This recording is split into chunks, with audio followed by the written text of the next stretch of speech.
History of criminal laws in India, India के अंदर criminal law का हिस्ट्री क्या रहा है। एंशियंट पीरियड में क्रिमिनल लॉ को कैसे डील किया जाता था, मिडिवल पीरियड में क्रिमिनल लॉ को कैसे डील किया जाता था, एंड उसके बाद ब्रिटिश एरा और आफ्टर इंडिपेंडेंस के बाद क्रिमिनल लॉ को इंडिया के अंदर किस तरह से डील किया जाता था। क्रोनोलॉजिकली तरीके से हम इसको डिस्कस करेंगे। इन एंशियंट पीरियड धर्मशास्त्र और अर्थशास्त्र का यहाँ पर एग्जाम्पल दिया हुआ है। ये दो ऐसे शास्त्र थे जो क्रिमिनल लॉ को डील किया करते थे। Dharmashastra ancient legal text such as Manusmriti lay down principles of justice and morality. Ancient time में मनुस्मृति के अंदर कुछ जस्टिस और मोरलिटी से रिलेटेड प्रिंसिपल्स लिखे हुए थे। These text prescribe punishment for crimes and address social and moral conduct. कोई भी क्राइम सोसाइटी के अंदर होता था तो उसके लिए पनिशमेंट का जो प्रोविजन किया जाता था इन टेक्स्ट के अंदर, यानी मनुस्मृति के अंदर जो टेक्स्ट लिखा हुआ था उसके अंदर प्रोविजन किया गया था कि किस एक्ट के लिए, किस क्राइम के लिए क्या पनिशमेंट किया जाएगा। Arthashastra written by Chanakya included provisions for law enforcement, punishment and administration of justice during the Mauryan period. Mauryan period में किसी भी क्राइम के अगेंस्ट जो भी पनिशमेंट करना होता था उससे रिलेटेड प्रोविजन जो किए गए थे वो अर्थशास्त्र के अंदर किए गए थे। अर्थशास्त्र चाणक्य के द्वारा एक रिटन बुक है और ये मौर्यन पीरियड की सोसाइटी के बारे में एक्सप्लेन करता है। ये जो अर्थशास्त्र बुक है ये मॉडर्न पीरियड के टाइम का एक रिटन बुक है। इन मिडेवल पीरियड की अगर बात करें तो कुछ इस्लामिक इन्फ्लुएंस रखने वाले कुछ डॉक्यूमेंट थे, हिंदू मुस्लिम लीगल सिंथेसिस, इनसे रिलेटेड भी कुछ बुक्स वगैरह थी, स्पिरिचुअल बुक्स जिन्हें हम कह सकते हैं, जिनमें क्राइम के अगेंस्ट पनिशमेंट के बारे में प्रोविजन किए गए थे। During the time of Islamic rule the sharia legal system deal criminal law in regions under Muslim ruler. जिन एरियाज में मुस्लिम रूल हुआ करता था वहाँ पर सरिया लीगल सिस्टम हुआ करता था, यानी सरिया के अकॉर्डिंग ही लोगों को लाइफ को रन करना होता था। क्रिमिनल लॉ जितने भी डील किए जाते थे वो सरिया के हिसाब से ही किए जाते थे। Qazis educated criminal cases based on Islamic jurisprudence. काजी हुआ करते थे वो क्रिमिनल केसेस का एजुकेशन करते थे और वही पनिशमेंट भी फिक्स किया करते थे किसी क्राइम के against. Hindu Muslim legal synthesis the synthesis of Hindu and Islamic legal principles accord in areas where both Hindu and Muslim communities coexisted. कुछ ऐसे एरिया हुआ करते थे जहाँ पर हिंदू एंड मुस्लिम कम्युनिटीज दोनों रहा करते थे। उनके लिए Hindu and Islamic legal principles जो लिखे हुए थे वो हिंदू मुस्लिम लीगल सिंथेसिस के अंदर मेंशन किए गए थे। इन कॉलोनियल ईरा की अगर बात करें तो क्राइम के अगेंस्ट जो पनिशमेंट या फिर जो भी एक्ट या रूल रेगुलेशन थे वो इन तीन डॉक्यूमेंट के अंदर थे। Regulating act of 1773, Indian penal code 1860, code of criminal procedure 1898। यहाँ पर हम तीन की बात करेंगे। कॉलोनियल ईरा के कुछ डॉक्यूमेंट हैं। Regulating Act of 1773, British East India Company established a legal system under the Regulating Act, introducing English law and creating court to administer justice. Regulating Act of 1773 east India company के द्वारा बनाया गया एक ये legal system था India के अंदर और ये एक तरीके से इंग्लिश लॉ था। साथ में जस्टिस एडमिनिस्टर करने के लिए कोर्ट भी इस्टेब्लिश की गई थी। इसी एक्ट के अंदर प्रोविजन किया गया था कोर्ट का। सबसे पहली कोर्ट सुप्रीम कोर्ट जो बनाई गई थी 1783 में इसी रेगुलेटिंग एक्ट के तहत बनाई गई थी। Indian panel code IPC 1860 drafted by Thomas Babington Macaulay. The IPC was enacted and come into effect on January 1, 1862। Indian panel code IPC 1860 जो जुलाई 1 से पहले तक इंडिया में प्रिवेल था, ये थॉमस बेबिंगटन मैकाले के द्वारा ड्राफ्ट किया गया था और जनवरी 1, 1862 से ये हिंदुस्तान के अंदर, इंडिया के अंदर इनेक्ट हुआ था और स्टार्ट हुआ था।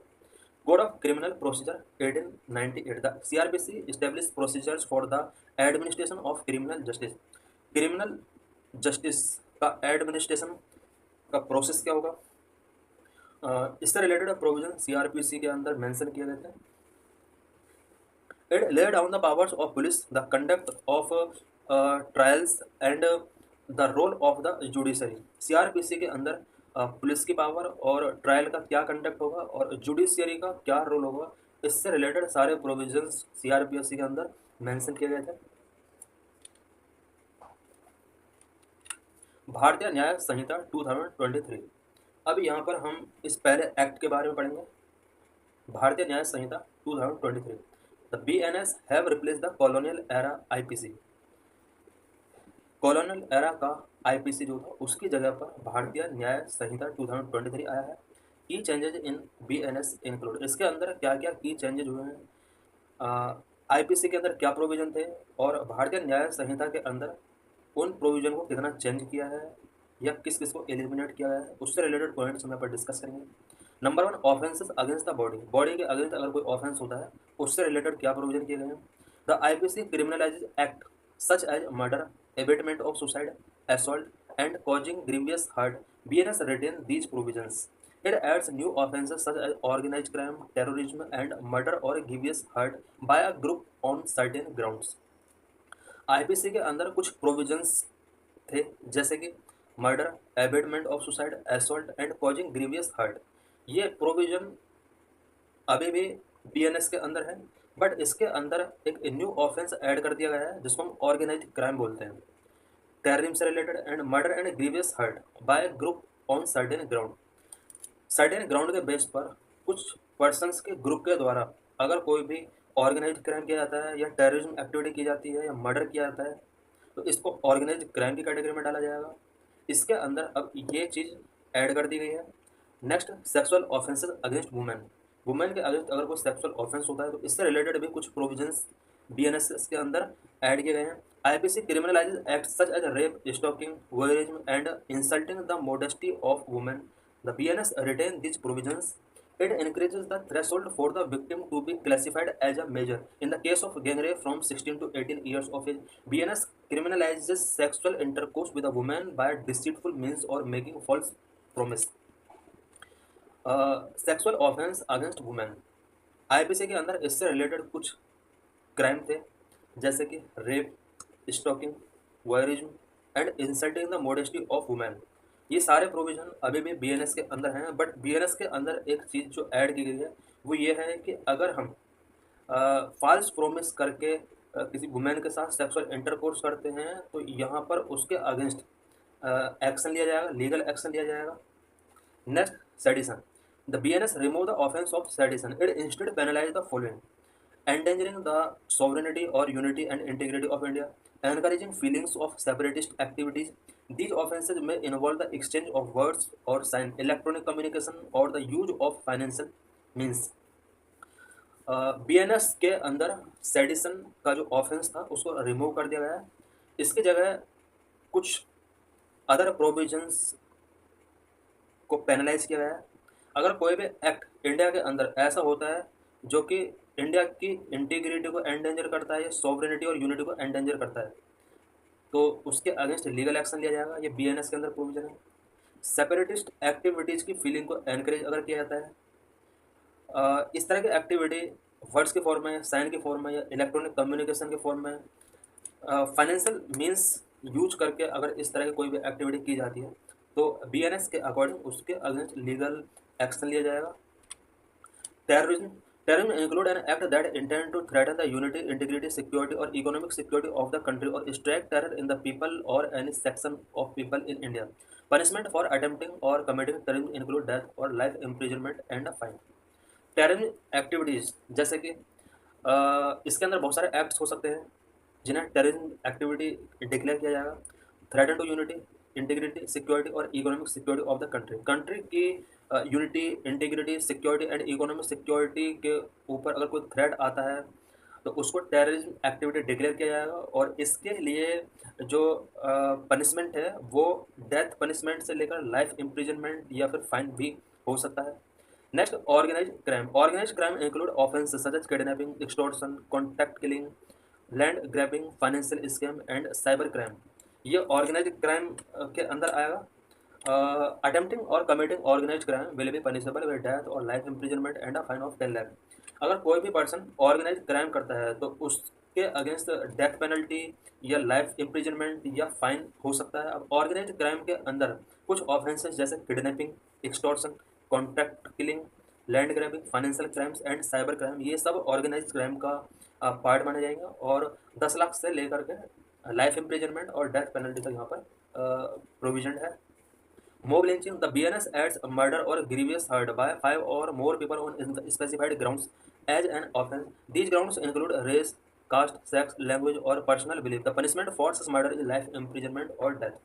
मोब लिंचिंग की अगर बात की जाए तो बीएनएस के अंदर मर्डर और ग्रीवियस हर्ट, अगर 5 और मोर देन 5 पीपल के ग्रुप के द्वारा ये एक्ट किया जाता है तो उसको मोब लिंचिंग माना जाएगा। और इसके लिए ये स्पेशली अगर किसी ग्राउंड को बेस बनाकर अगर ये मोब लिंचिंग किया जाता है, जैसे कि रेस, कास्ट, सेक्स, लैंग्वेज और पर्सनल बिलीफ के बेस पर अगर मोब लिंचिंग किया जाता है तो उसके लिए जो पनिशमेंट है वो डेथ से लेकर लाइफ इम्प्रिजनमेंट तक का पनिशमेंट है। नेक्स्ट इज भारतीय Nagarik Suraksha Sanhita 2023। The Bharatiya Nagarik Suraksha Sanhita 2023 have replaced the criminal procedure code 1973 CRPC। The BNSS, इसका full form Bharatiya Nagarik Suraksha Sanhita, retain most of the provisions of the CRPC, key changes provide included. Bharatiya Nagarik Suraksha संहिता जो आया है ये CRPC को रिप्लेस करके आया है। इसके अंदर पहले जो प्रोविजन थे, इट मीन CRPC के अंदर जो ओल्ड प्रोविजंस थे, काफ़ी प्रोविजन को BNSS के अंदर रिटेन किया गया है, बट कुछ चेंजेस यहाँ पर किए गए हैं। Number 1, detention of under trial.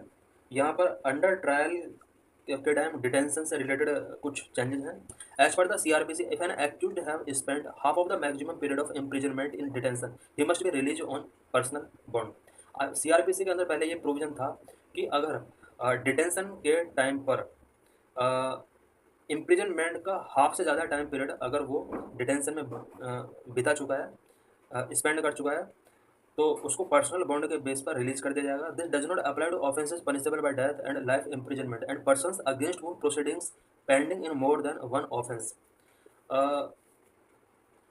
Half period से ज़्यादा इम्प्रिजनमेंट अगर वो डिटेंशन में स्पेंड कर चुका है तो उसको पर्सनल बॉन्ड के बेस पर रिलीज कर दिया जाएगा। बट कुछ ऐसे ऑफेंसेस जिसमें डेथ पनिशमेंट दिया गया है या लाइफ इम्प्रिजनमेंट दिया गया है या किसी पर्सन के अगेंस्ट मोर देन वन केसेस में प्रोसीडिंग्स कंटिन्यू चल रही हैं, उस पर्सन को रिलीज नहीं किया जाएगा।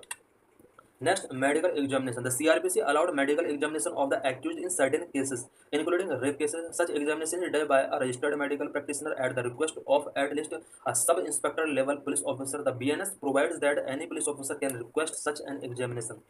CRPC के अंदर ये प्रोविजन किया गया था कि कुछ केसेस जैसे कि रेप केस है तो उसमें कोई भी सब इंस्पेक्टर लेवल का पुलिस ऑफिसर मेडिकल एग्जामिनेशन के लिए रिक्वेस्ट कर सकता था या अलाउ कर सकता था।